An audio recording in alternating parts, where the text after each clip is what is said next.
اللہ اللہ اللہ اللہ اللہ اللہ اللہ اللہ الحمدللہ رب العالمین والصلاة والسلام علی حبیبہ محمد وآلہ وصحبہ اجمعین۔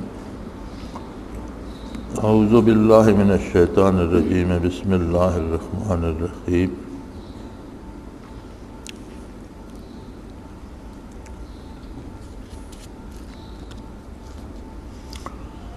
قولہ تعالی خذھا ولا تخف، ارشاد ہوا کہ اس کو پکڑ لو اور ڈرو نہیں۔ موسیٰ علیہ السلام نے جب عصا پھینکا تو وہ اژدہا بن گیا، اور موسیٰ علیہ السلام اس سے ڈر گئے، بلکہ ایک جگہ قرآن کریم میں ہے کہ واپس بھاگے اسے دیکھ کر جان بچانے کے لیے۔ تو ارشاد ہوا کہ میرے محبوب میرے پاس آ کر ڈرا نہیں کرتے، اور یہ آپ کا معجزہ ہے، آپ اسے پکڑ لیں لاٹھی بن جائے گا۔ سنعیدھا سیرتھا الاولیٰ، آپ پکڑ لیں ہم اسے پھر پہلے جیسی لاٹھی بنا دیں گے۔ فرماتے ہیں اس میں دلالت ہے کہ امور طبیعہ کاملین میں بھی رہتے ہیں، چنانچہ موسیٰ علیہ السلام کو طبی خوف پیدا ہوا۔ بڑی عجیب بات ہے، ہمارے ہاں ایک غلط نظریہ پیدا ہو گیا ہے کہ انبیاء علیہ السلام جو ہیں وہ مافوق الفطرت مخلوق ہوتی ہے، انہیں کوئی گرمی سردی نہیں لگتی، انہیں کوئی دکھ تکلیف نہیں ہوتی، اس لیے وہ فریضہ نبوت انجام دینے میں بے باک ہوتے ہیں۔ ایسی بات نہیں ہے، انبیاء علیہ السلام بھی انسان ہوتے ہیں، کوئی انہیں چوٹ لگاتا ہے تو انہیں بھی دکھ ہوتا ہے، کوئی ان کے سامنے توہین آمیز گفتگو کرتا ہے یا ان کی توہین کرتا ہے تو انہیں بھی دکھ ہوتا ہے، وہ محسوس کرتے ہیں۔ کوئی انہیں جان سے مارنے کی دھمکی دیتا ہے اور کوئی ان کے قتل کی کوشش کرتا ہے، تو فطری انسانی جذبات جو ہیں وہ ان میں بھی ہوتے ہیں، اور یہی کمال ہے انبیاء علیہ السلام کا کہ غیر نبی شاید حالات سے ڈر کر فطری اور طبعی خوف کی وجہ سے کام سے رک جائے، انبیاء اس سارے دکھ کو سہ کر کام بڑھاتے چلے جاتے ہیں، رکتے نہیں۔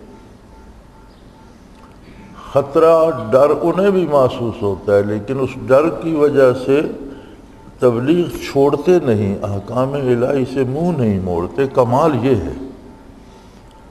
اور اگر یہ مانا جائے جیسا کہ آج کل رواج ہے، مجھے دو بڑے لمبے اور بڑے سخت خطوط آئے، ایک آیا ایک ہفتے بعد، میں نے جواب نہیں دیا۔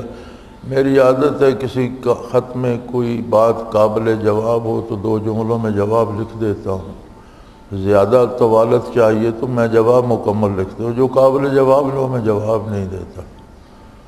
تو اکثریت تو یہ ہوتی ہے مجھے جادو ہو گیا، مجھے اس کا کیا جواب ہے؟ بیٹا بیمار ہے، بہو ناراض ہو گئی، سسر گالیاں دیتا ہے، اب اس کا بندہ کیا جواب لکھے؟ ہر گھر میں شورشیں ہوتی ہیں، ہر کسی کو چاہیے اپنے حالات کے مطابق درست کرے۔ تو 2 بڑے لمبے لمبے خط آئے سورہ آخری صورتوں کے متعلق کہ نبی کریم صلی اللہ علیہ وآلہ وسلم پر عاصم بن لبید یہودی نے جادو کرنے کی کوشش کی اور حضور کے بال مبارک لے کر ایک کنگھی میں گرہ لگا کر ایک اندھے کنویں میں پھینک دی۔ تو جو فطری انسانی طبیعت تھی حضور کی، تو آپ کو سر میں کچھ گرانی محسوس ہوئی، تو اللہ کریم نے بذریعہ وحی اطلاع دی کہ یہ یہودی نے جادو کرنے کی کوشش کی ہے، آپ کسی کو اس میں کنویں میں اتارے، وہ کنگھی مل جائے گی۔ حالانکہ کنویں سے کنگھی کا ملنا بھی ممکن نہیں تھا، لیکن یہ بھی معجزہ ہے اور حکم الہی تھا۔ آپ نے خادم کو کنویں میں اتارا، وہ کنگھی نکال لائے۔ وہ سورہ فلق اور سورہ ناس نازل ہوئی کہ آپ ایک ایک آیت پڑھتے جائیں گے تو ایک ایک گرہ کھلتی جائے گی۔ چنانچہ حضور ایک ایک آیت تلاوت فرماتے گئے اور ایک ایک گرہ کھلتی گئی، اتنی ہی گرہیں تھیں جتنی ان 2 سورتوں کی آیات ہیں، تو وہ ختم ہو گئی۔ اب اس میں 2 طرح کے لوگ ہیں۔ کچھ نے تو کہا جادو برحق ہے، حالانکہ جادو شرک ہے، کفر ہے، ظلم ہے، برحق نہیں ہے۔ ایک کوشش ہے، پتھر ماریں چوٹ لگتی ہے، اب کیا کہیں کہ یہ برحق ہے، ایک فطری نظام ہے۔ تو جادو شیطانی عملیات ہوتے ہیں، لیکن یہ بتایا یہ گیا کہ اگر کوئی جادو کرتا ہے تو اس کا رد کیا ہے۔ اس کا رد یہ ہے کہ آپ اللہ اللہ کریں، اور جادو کا شبہ ہے تو آخری 2 سورتیں پڑھ لیا کریں، ہر نماز کے ساتھ 3 دفعہ پڑھ لیں، پڑھ کر اپنے اوپر پھونک دیں، کسی پر شبہ ہے اس پر کر دیں۔ تو ان صورتوں میں جادو کو برحق نہیں کہا گیا، بلکہ جادو کا علاج بتایا گیا ہے۔ جادو بھی من جملہ، جس طرح کو ہم کسی کو گولی مارتے ہیں، کسی پر پتھر پھینکتے ہیں، کسی کو لاٹھی مارتے ہیں، اسی طرح کی ایک حرکت ہے جس میں شیاطین کوشش کرتے ہیں، پہلے تو جادوگروں سے کفریہ کلمات پڑھواتے ہیں، ان کا ایمان ضائع کرتے ہیں، پھر وہ ممکن کوشش کرتے ہیں کہ اس کا کچھ نہ کچھ اثر ہو۔ حضور اکرم صلی اللہ علیہ وسلم نے کیوں محسوس فرمایا؟ آپ کا وجود عالی تو پاکیزہ ترین اور لطیف ترین وجود مبارک تھا، جو بالائے عرش بھی تشریف لے گیا۔ تو یہ تعلیم امت کے لیے تھا، ہمیں سکھانے کے لیے تھا کہ ایسا ہو سکتا ہے، اور اس کا رد اللہ کی یاد ہے، اللہ کا ذکر ہے، قرآن ہے، قرآنی آیات ہیں، اور قرآن اور قرآنی آیات کا اثر لینے کے لیے ایمان کا درست ہونا شرط ہے، عقیدہ صحیح ہو، عمل میں کوشاں ہو، اور رزق حلال اور طیب کھائے۔ اگر حرام کھائے گا تو شیطان کے پکڑنے کی بہت سی جگہیں بن جائیں گی، چونکہ جو گوشت حرام سے بنتا ہے، حضور نے فرمایا النار اولی بہ نبت من السحت، گوشت کا جو حصہ حرام غذا سے بنتا ہے اس کا انجام دوزخی ہے، اس کے لیے آگ ہی مناسب ہے۔ النار اولی بہ، سب سے بہتر آگ ہے اس کے لیے۔ تو حدیث شریف میں ملتا ہے کہ بعض ایسے لوگ کسی وجہ سے کوئی نیک عمل ان کا مقبول ہو گیا، نجات پا جائیں گے، لیکن غذا میں وہ حرام کھاتے رہے تو حرام گوشت کے ساتھ جنت میں نہیں جائیں گے، انہیں جہنم میں ڈالا جائے گا، حرام گوشت جل جائے گا جہنم کی آگ سے جب تک رب نے چاہا، پھر انہیں نیا گوشت عطا فرما کے جنت میں بھیجا جائے گا، حرام کا بنا ہوا گوشت جنت میں نہیں جائے گا۔ تو اگر ہم کھانے پینے میں حلال رکھیں، پاکیزہ خوراک رکھیں، باقاعدہ پنجگانہ صلاۃ کی ادائیگی ہو، درود شریف پڑھیں، ذکر کریں، تو اللہ شیاطین سے حفاظت فرماتے ہیں۔ لیکن بتقاضۂ بشریت کبھی کوئی تکلیف ہو جائے تو اس کا علاج ہے۔ تو اس میں کمال یہ ہے، ہم بات سے دور نکل گئے، اصل کمال یہ ہے کہ انبیاء بھی انسان ہوتے ہیں، ان کے بھی رشتہ دار بھی ہوتے ہیں، عزیز بھی ہوتے ہیں۔ نبی کریم صلی اللہ علیہ وسلم کے صاحبزادے حضرت ابراہیم کا وصال ہوا تو آپ کی گود مبارک میں تھے، اور اشک مبارک رواں تھے۔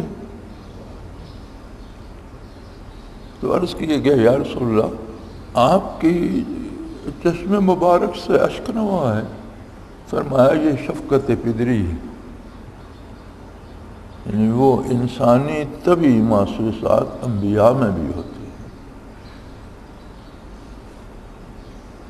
تو فرمایا یہ شکایت کے آنسو نہیں ہے، یہ شفقت پدری ہے، اس کا تقاضا ہے۔ انبیاء کا کمال یہی ہے کہ ان سب محسوسات کے ہوتے ہوئے پوری دل جمی سے اور پورے طور پر خواہ شہید ہو جائیں، جان کتنے انبیاء قتل ہو گئے، کتنے انبیاء ظلماً شہید کر دیے گئے، لیکن کسی نبی نے تبلیغ سے ہاتھ نہیں روکا اور تبلیغ کرنے سے منع نہیں ہوئے۔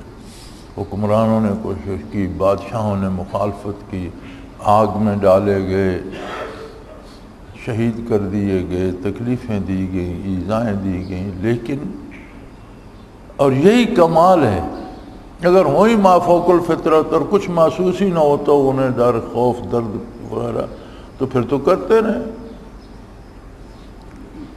تو یہاں فرماتے ہیں خذھا ولا تخف، کہ پکڑ لو اور ڈرو نہیں۔ اس میں دلالت ہے کہ امور طبیعہ کاملین میں بھی رہتے ہیں۔ بڑے سے بڑے جو کامل اہل اللہ ہوتے ہیں وہ بھی انسان ہوتے ہیں، دکھ سکھ محسوس کرتے ہیں، گرمی دھوپ انہیں بھی ستاتی ہے، بھوک انہیں بھی لگتی ہے، لیکن وہ حرام کی طرف نہیں جاتے، ضرورت مند ہوتے ہیں، غیر اللہ کے در پہ نہیں جاتے۔ قولہ تعالی رب اشرح لی، اے اللہ میرا سینہ کھول دے، اس میں دلالت ہے کہ دعا اور کمال توکل میں تنافی نہیں، یعنی کمال توکل اللہ پر پورا بھروسہ ہو، پھر بھی بحیثیت انسان دعا کرنا کمال کے منافی نہیں ہے۔ بندہ ہر آن محتاج ہے اور اللہ دینے والے ہیں، اور دعا کا اصل یہ ہے کہ بندے کو اللہ کی بارگاہ میں اپنا درد دل کہنے کا موقع مل جاتا ہے۔ دعا کا اصل کمال جو ہے وہ شرف ہم کلامی ہے۔ وہ کسی نے کہا تھا کہ یک لفظ تمام گفتن تمنائے جہان را، یک لفظ تمام گفتن تمنائے جہان را، کہ پوری دنیا کی بات ایک لفظ میں کہی جا سکتی، آپ ہاں کہہ دیں یا نہیں کہہ دیں تو ساری بات کا جواب آ جاتا ہے۔ ایک لفظ آپ گھنٹہ کوئی تقریر کرے، آپ ہاں کہہ دیں تو جواب ہو گیا، کوئی 2 گھنٹے سر کھپاتے رہے اور آپ نہ کرتے ہیں تو جواب ہو گیا۔ پر یک لفظ تمام گفتن تمنائے جہان را، دنیا بھر کی بات کا جواب ایک لفظ میں دیا جا سکتا ہے۔ منز بیر حضوری طول دادم داستان ہے، میں جو لمبی بات کرتا رہا ہوں تو اس کا یہ مطلب نہیں ہے کہ بات نہیں ہو سکتی تھی۔ جو حضوری کا مزہ تھا بات کرنے میں، جس ہستی سے میں مخاطب تھا اس کی حضوری کا جو لطف تھا، اس لیے میں نے بات لمبی کر دی۔ تو فرماتے ہیں یہ کمال توکل کے منافی نہیں کہ اللہ کریم سے مانگا جائے۔ قولہ تعالی واجعل لی وزیرا، میرے واسطے میرے کنبہ سے ایک معاون مقرر کر دیجئے۔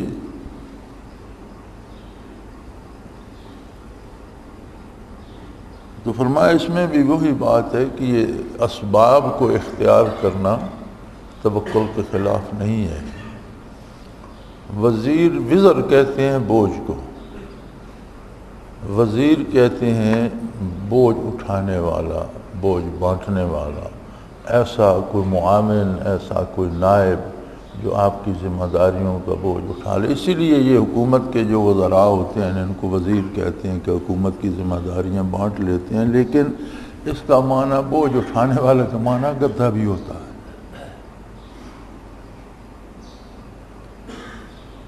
وہ انگریزی محاورہ ہے نا، donkey is the best of burden, گدھا ایک بوجھ اٹھانے والا جانور ہے۔ تو ہمارے پلے تو شاید آج کل وہ وزیر پڑ گئے جو اس جملے کے مترادف ہیں، بوجھ اٹھانے والے۔ تو اس کا اصل مفہوم ہوتا ہے ذمہ داریاں بانٹنے والا معاون۔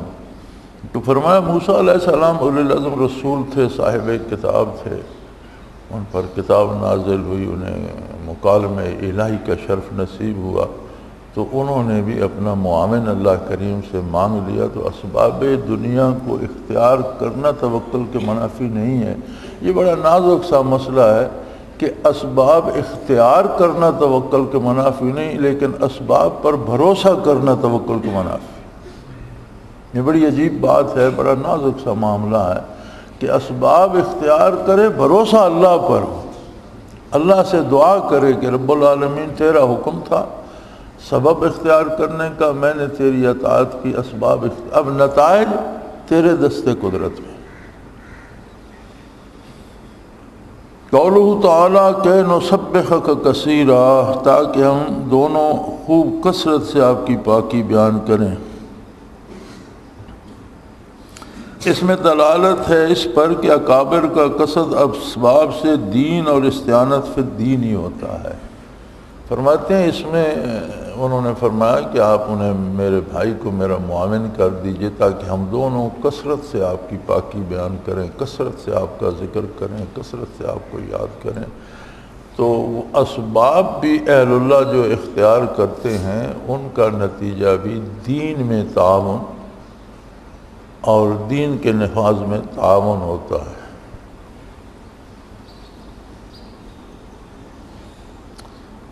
قولہ تعالیٰ اذ اوحینا الی امک، جب کہ ہم نے آپ کی ماں کو وہ بات الہام سے بتلائی۔ فرماتے ہیں اس میں غیر انبیاء کے لیے اس الہام کا ثبوت ہے، مشہور قول پر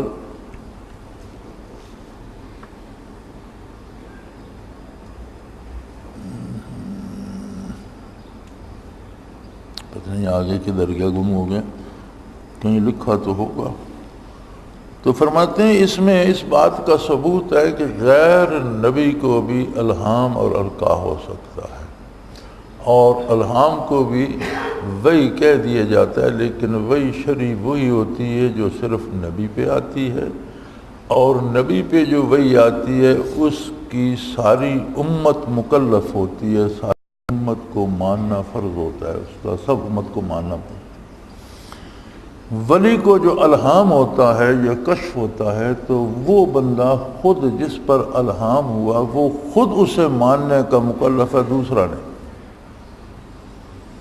اگر دوسرے بھی صاحب کشف کا کشف ماننے لگ جائیں تو اس کا مطلب ہے انہوں نے اسے نبی تصور کر لیا، اور یہ بڑی سخت بات ہے۔ یہ جو ہمارے ہاں بعض دوستوں کو انکشافات ہو جاتے ہیں اور دوسرے پھر ان کے گرد جمع رہتے ہیں، مراقبہ کر کے بتاؤ میں سودا کروں نہ کروں، مراقبہ کر کے بتاؤ میرا بیٹا کیوں بیمار ہے، یہ معمولی بات نہیں ہے۔ ایسے لوگ پھر نکل جاتے ہیں ذکر سے، سلاسل چھوڑ جاتے ہیں، برائی میں چلے جاتے ہیں، اس لیے کہ جسے کشف یا الہام ہوتا ہے وہ خود اس کا اب موسیٰ علیہ السلام کی والدہ ماجدہ کو الہام ہوا کہ بیٹے کو کسی چیز ٹوکرے ووکرے میں ڈال کر دریا میں ڈال دیں، تو کیا بنی اسرائیل کی ساری عورتیں بچے دریا میں ڈال دیتی؟ ان کے علاوہ جو بھی ڈالتی اس کا بچہ کر کے دریا ہو جاتا، مچھلیاں کھا جاتی، ڈوب جاتا۔ صرف وہ مکلف تھیں جنہیں الہام ہوا کہ وہ اس پر عمل کریں۔ تو ولی کو جو کشف یا مشاہدہ ہوتا ہے، جو صاحب کشف ہے، صرف وہ مکلف ہے اس کا، وہ بھی اس صورت میں کہ وہ کشف شرعی حدود کے اندر ہو۔ اگر کسی شرعی حکم کے خلاف کشف ہو تو اس کا مطلب ہے کہ اسے کشف میں غلطی لگ رہی ہے، کیونکہ نبی علیہ السلام کو، کسی بھی نبی کو غلطی نہیں لگتی، جو ارشاد نبوی ہے وہ صحیح ہے، کسی کو اس کے خلاف کشف ہوتا ہے تو یہ غلطی، اس کو غلطی لگ رہی ہے، اسے اس سے توبہ کرنی چاہیے، اس پر عمل نہیں ہوگا۔ لیکن شرعی حد کے اندر جائز کام کے لیے کوئی کشف ہوتا ہے تو اس پر عمل کرنے کا وہ صاحب کشف خود مکلف ہے، دوسروں کو بتانے کی بھی ضرورت نہیں، دوسرا اس کا مکلف نہیں ہوتا۔ قولہ تعالی وَقَتَلْتَ نَفْسًا فَنَجَّيْنَاكَ مِنَ الْغَمِّ، اور آپ نے ایک شخص کو جان سے مار ڈالا پھر ہم نے آپ کو اس غم سے نجات دی۔ اس میں دلالت ہے کہ اکابر کی لغزش چونکہ نفس سے نہیں ہوتی لہذا موجب تردد نہیں، مگر باوجود اس کے ان پر ندامت غالب ہوتی۔ فرماتے ہیں اس میں اس بات پہ دلالت ہے کہ کاملین جو ہوتے ہیں غلطی ان سے بھی ہو سکتی ہے، لیکن عام آدمی جو غلطی کرتا ہے وہ خواہش نفس کے پیچھے جا کے غلطی کرتا ہے۔ کاملین خواہش نفس کے پیچھے جا کر غلطی نہیں کرتے، اس کی پیروی نہیں کرتے، بتقاضائے بشریت ان سے بھی صادر ہو سکتی ہے، اس لیے اس پہ تردد نہیں ہوتا، اللہ کریم معاف فرما دیتے ہیں۔ اس کے باوجود موسیٰ علیہ السلام سے غلطی ہوئی، قبطی مارا گیا، حالانکہ وہ قبطی ظالم تھا، ظلم کر رہا تھا، اس اسرائیلی کو مار رہا تھا، اور آپ نے مارنے کے ارادے سے نہیں، اسے روکنے کے ارادے سے مکہ مارا، لیکن مکہ موسیٰ علیہ السلام کا تھا، اس کی جان ہی نکل گئی۔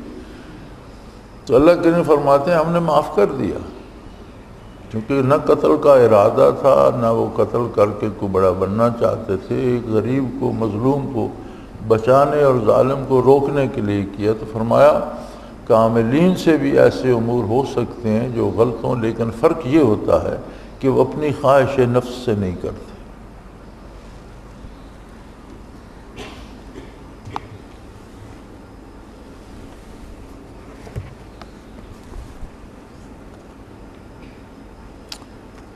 وَقَوْلُهُ تَعَالَى وَأَلْقَيْتَ عَلَيْكَ مُحَبَّةً مِّنِّي، اور میں نے آپ پر اپنی طرف سے اثر محبت ڈال دیا، یعنی ایک ایسا پرتو جمال ڈال دیا کہ جو کوئی دیکھتا وہ آپ سے محبت کرنے لگ جاتا۔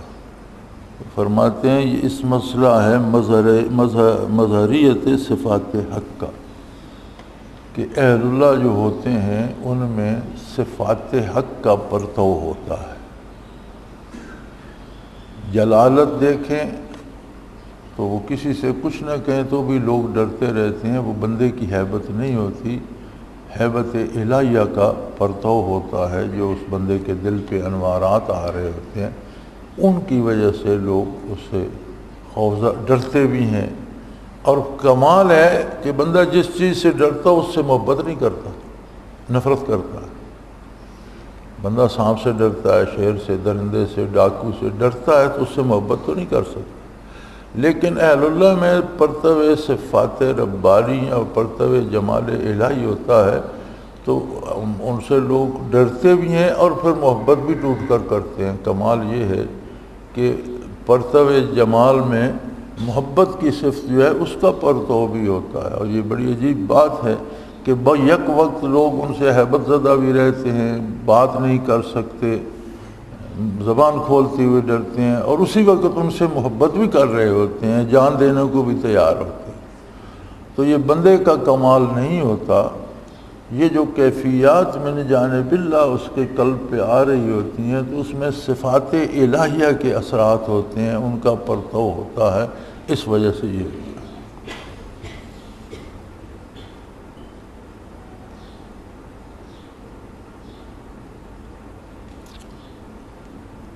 اذهب انت واخوک بآیاتی ولا تنیا فی ذکری، آپ اور آپ کے بھائی دونوں میری نشانیاں لے کر جاؤ اور میری یادگاری میں سستی نہ کرنا۔ اس قول کی برکت فی التعلیم کے شرائط میں سے ہے کہ معلم خود بھی ذکر میں مشغول ہو۔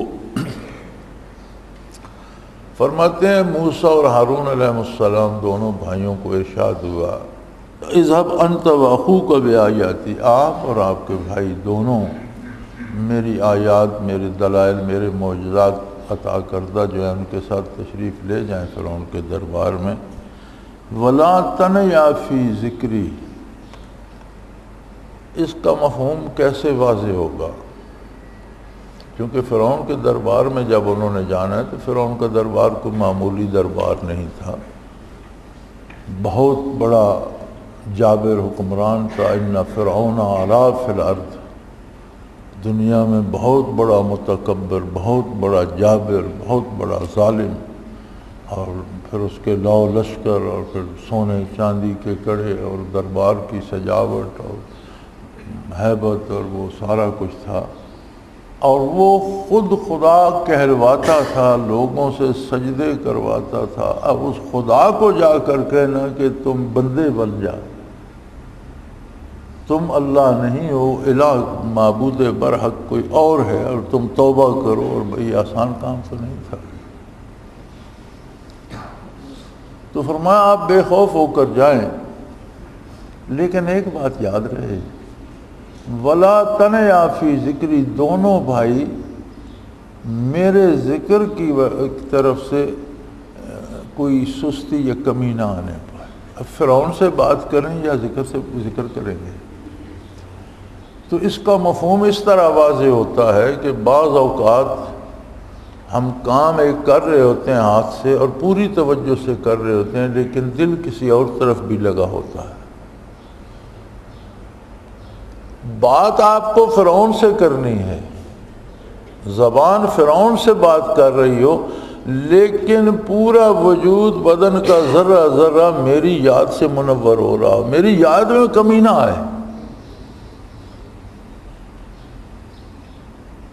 اس کا پنجابی کسی نے خوب محاورہ کہا ہے کہ ہاتھ کارول دل یار ول، ہاتھ کام کر رہے ہوں لیکن دل محبوب حقیقی کو یاد کر رہا۔ تو اگر انبیاء علیہ السلام کے لیے یہ ضروری ہے کہ آپ تو تعلیم دین کے لیے تشریف لے گئے تھے، تو تعلیم دین کے لیے فرماتے ہیں خود ذاکر نہ ہو تو اس سے فائدہ نہیں ہوتا۔ اور ہم دیکھتے ہیں کہ لوگ دین پڑھ کر بھی دنیا ہی کمانے پہ لگے رہتے ہیں، دین پڑھ کر دیندار نہیں بنتے، بہت کم۔ جو دینی علوم حاصل کرتے ہیں ان کو بھی حصول دنیا کا ذریعہ بنا لیتے ہیں۔ یہ عجیب بات نہیں ہے؟ جو بندہ دین پڑھتا ہے 10 سال 5 سال 8 سال کتابیں اٹھائے اساتذہ کی خدمت میں پھرتا ہے، تو چاہیے کہ جب وہ مدرسے سے نکلے تو وہ تو ولی اللہ ہو اور اس کا تو لوگوں کی اصلاح کا سبب بنے، لیکن دیکھنے میں یہ آتا ہے اکثریت خود بگڑ جاتی ہے۔ اس کا سبب کیا ہے؟ نہ اساتذہ ذاکر ہوتے ہیں نہ طالب علم ذاکر ہوتے ہیں۔ تو یہ فرماتے ہیں تعلیم دین کے لیے ذکر الہی اور ذاکر ہونا اشد ضروری ہے۔ برکت فی تعلیم کی شرائط میں ہے کہ معلم خود بھی ذکر میں مشغول ہو۔ تعلیم میں برکت اس سے آتی ہے، ورنہ حروف اور ٹنڈے گھیرے تو آ جاتے ہیں، عبارتیں پڑھنا آ جاتی ہے، ترجمہ کرنا آ جاتا ہے، لیکن کتنی بد نصیبی ہے کہ دین سیکھ کر مساجد میں عمر گزار کر مقصد حصول دنیا ہو تو اس سے بڑی ناکامی کیا ہوگی۔ قولہ تعالی فقولا لہ قولا لینا، اس سے نرمی کے ساتھ بات کیجیے گا۔ اس میں اصل ہے کہ ارشاد میں صحیح کرنے کی، اس میں دلالت اس پر رہے کہ ہر شخص سے اس کے رتبہ کے مطابق پیش آوے۔ یہ سب اہل طریق کے اخلاق میں سے۔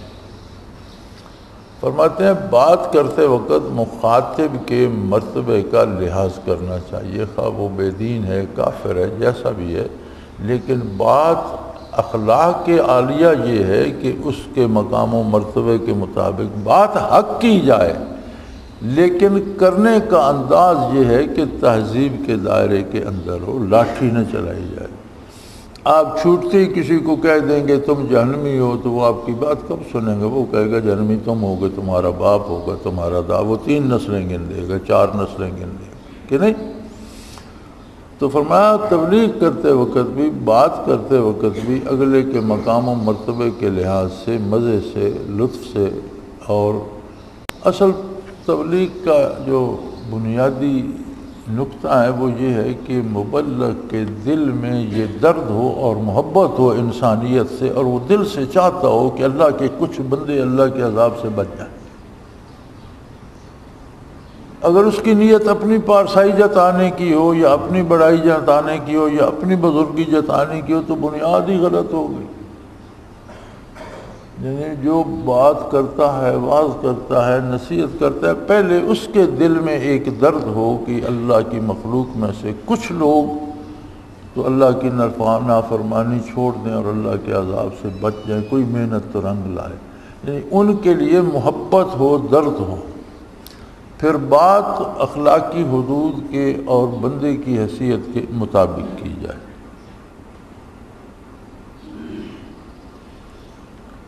قولہ تعالی قال ربنا اننا نخاف الی قولہ تعالی قال لا تخافا، دونوں نے عرض کیا کہ اے پروردگار ہم کو اندیشہ ہے کہ ہم پر زیادتی نہ کر بیٹھے یا یہ کہ زیادہ شرارت نہ کرنے لگے۔ ارشاد ہوا کہ اندیشہ نہ کریں۔ فرماتے ہیں یہ بھی وہی مسئلہ ہے جو پہلے گزر چکا کہ لا تخف خذھا ولا تخف، یہ جو فطری اندیشے ہیں وہ کاملین پہ بھی ہوتے ہیں۔ دونوں بھائی اللہ کے نبی ہیں لیکن عرض کر رہے ہیں کہ یا اللہ ہم آپ کا پیغام لے کر فرعون کے دربار میں تو جائیں گے، لیکن ڈر یہ ہے کہ بڑا متکبر، بڑا طاقتور، بڑے لو لشکر والا ایک عظیم شہنشاہ ہے، خدائی دعویٰ کیے بیٹھا ہے، تو ایسا نہ ہو کہ ہماری بات سننے سے پہلے ہی ہماری گردن اڑانے کا حکم دے دے، وہ تو بڑا ظالم ہے، اور پھر بات بالکل ہی اس کے سارے تصورات کے بالکل ہی خلاف ہے، اسے خدائی سے اتار کر عام آدمی کی سطح پہ لانا کوئی معمولی بات نہیں ہے، اسے جا کر یہ کہنا کہ تم ایک عاجز بندے ہو، تو وہ یہ بات سن کر بھڑک اٹھے، قتل کرا دے، قید کرا دے، بات سنے ہی نہیں، کسی کو بات سننے کی اجازت ہی نہ دے، تو یہ وہ جو انسانی فطری تقاضے ہوتے ہیں وہ ان انبیاء میں بھی تھے۔ اللہ نے فرمایا ڈرنے کی ضرورت نہیں ہے، میں سنبھال لوں گا، آپ تشریف لے جاؤ۔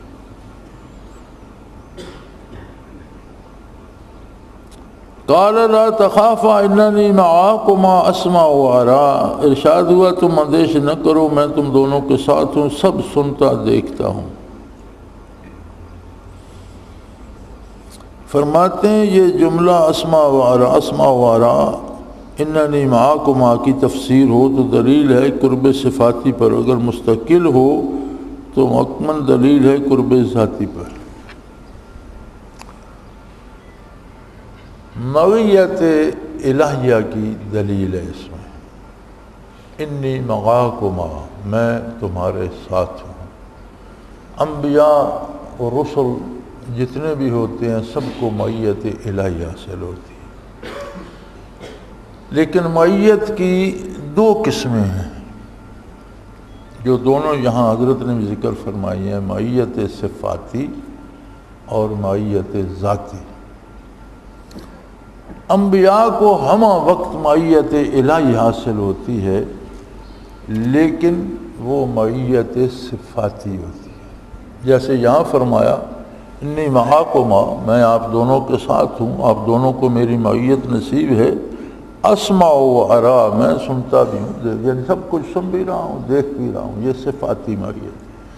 یا جب بنی اسرائیل کے پیچھے فرعون لشکر لے کر آ گیا، سامنے سمندر آ گیا، تو انہوں نے کہا انا لمدرکون، پکڑے گئے، موسیٰ ہم تو مارے گئے، آپ نے ہمیں بگایا تو صحیح، لیکن آگے سمندر ہے، جاتے ہیں تو غرق ہوتے ہیں، پیچھے فرعون کا لشکر آ رہا ہے، پکڑ کر قتل کر دے گا۔ تو انہوں نے فرمایا ان معی ربی، میرا پروردگار میرے ساتھ ہے، رب صفاتی نام ہے۔ سیاحتین، وہ میرے لیے کوئی راستہ پیدا فرما دے گا، یہ بھی صفاتی بات ہے۔ تو اس کا مطلب ہے کہ انبیاء کو ہمہ وقت معیت نصیب ہوتی ہے لیکن صفاتی ہوتی ہے۔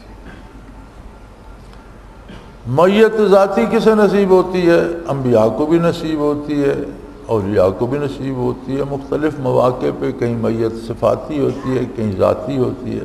اب معیت ذاتی جن کو نصیب ہوتی ہے وہاں انسان کی صفات آ جاتی ہے،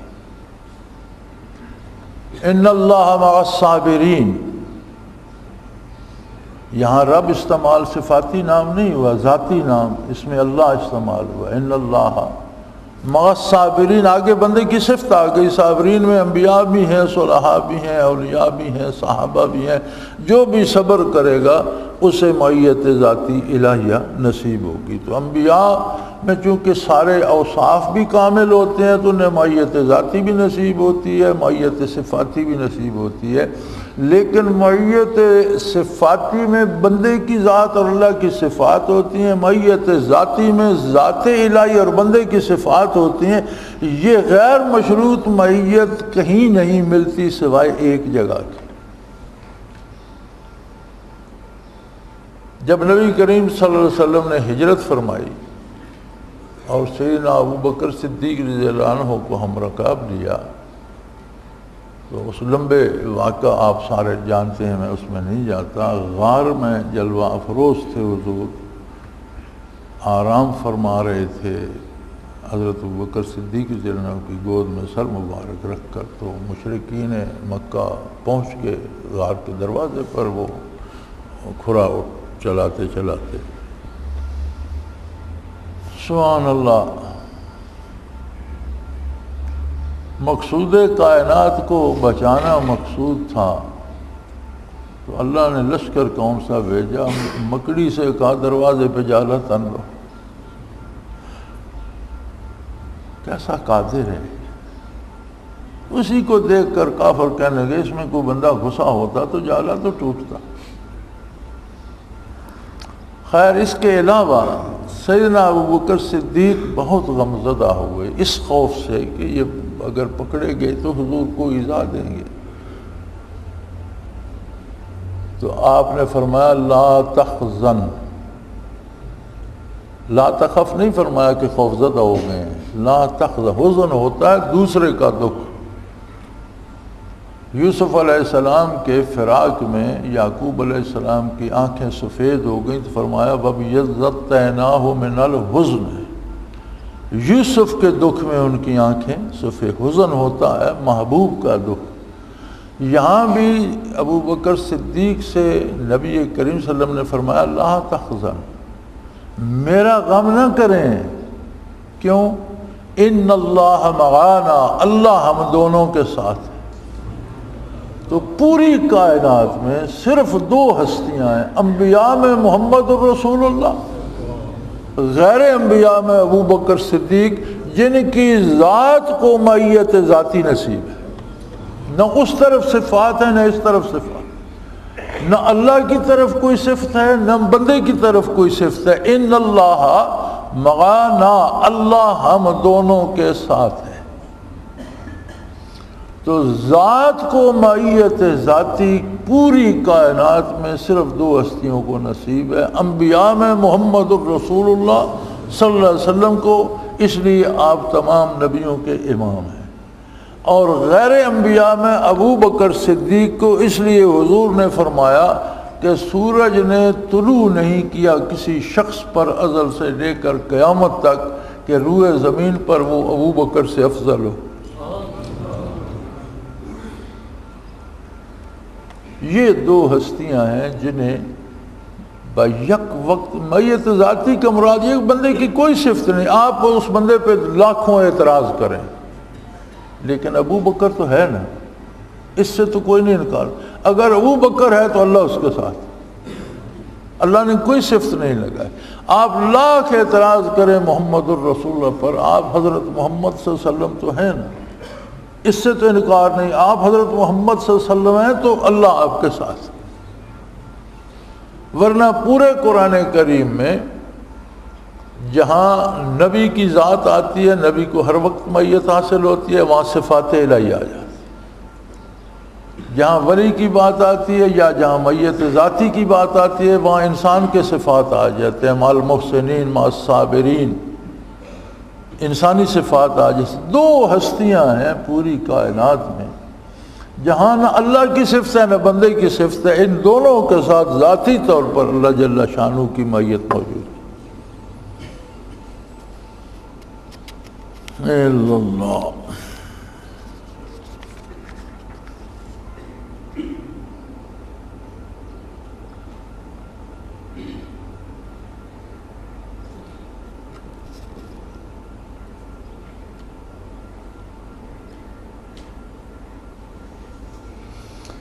ویلکم لا تفتروا، کم بختی ہو تمہاری، یہ دبا ہو جاؤ تم اللہ پر جھوٹ مت جوڑو، اللہ پر جھوٹ اپنی طرف سے جھوٹ باندھ کر اللہ کے ذمہ مت لگاؤ. فرماتے ہیں اس میں تنقید تو کفار پر کی گئی ہے، لیکن یہ عام قاعدہ ہے کہ کوئی جھوٹی بات اللہ کریم کے ذمہ لگانا دنیا میں سب سے بڑا جرم اور سب سے بڑا گناہ ہے. اچھا کافر تو لگاتے تھے، بت پرستی کرتے تھے اور کہتے تھے یہ اللہ کا حکم ہے، ہمارے آباء و اجداد نے ہمیں بتایا اللہ کا یہی حکم ہے.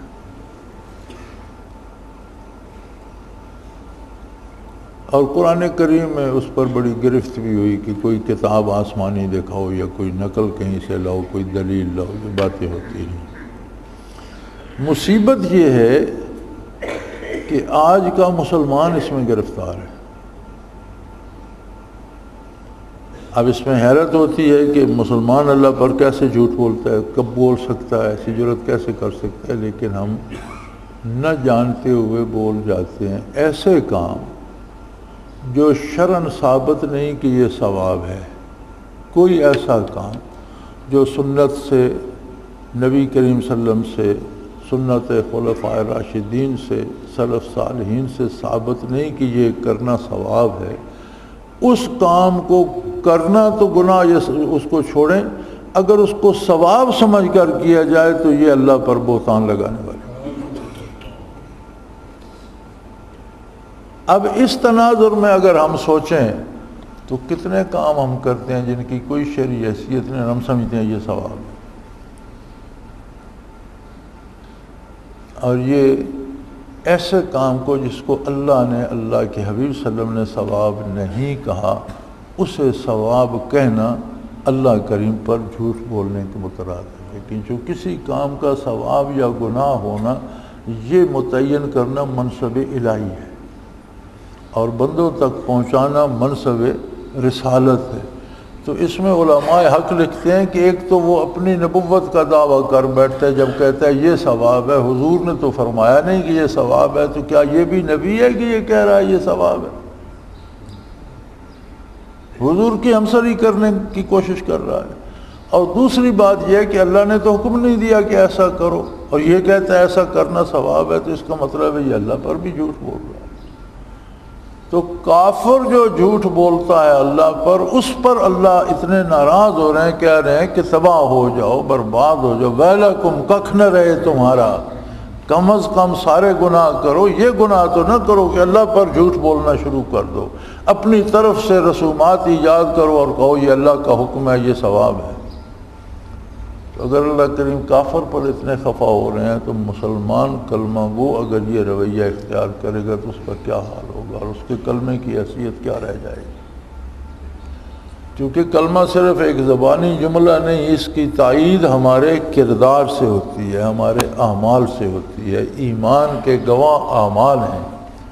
زبان کلمہ پڑھتی ہے اور عمل جو ہے وہ اللہ کی نافرمانی کو عبادت کہہ رہا ہے، تو پھر تو بات بگڑ گئی۔ اللہ کریم تمام مسلمانوں کو اس مصیبت سے بچائے اور حضور کی غلامی کی توفیق دے۔ وآخر دعوانا ان الحمدللہ رب العالمین۔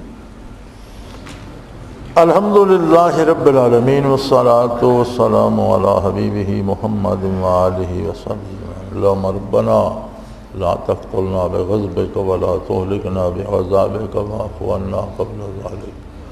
اللهم ربنا لا تسلط علينا من لا يرحمنا، أنت ولينا في سفرنا وحضرنا في مالنا وأهلنا، أنت ولينا في الدنيا والآخرة، توفنا مسلمين وألحقنا بالصالحين، وصلى الله تعالى على حبيبه محمد برحمتك يا رب۔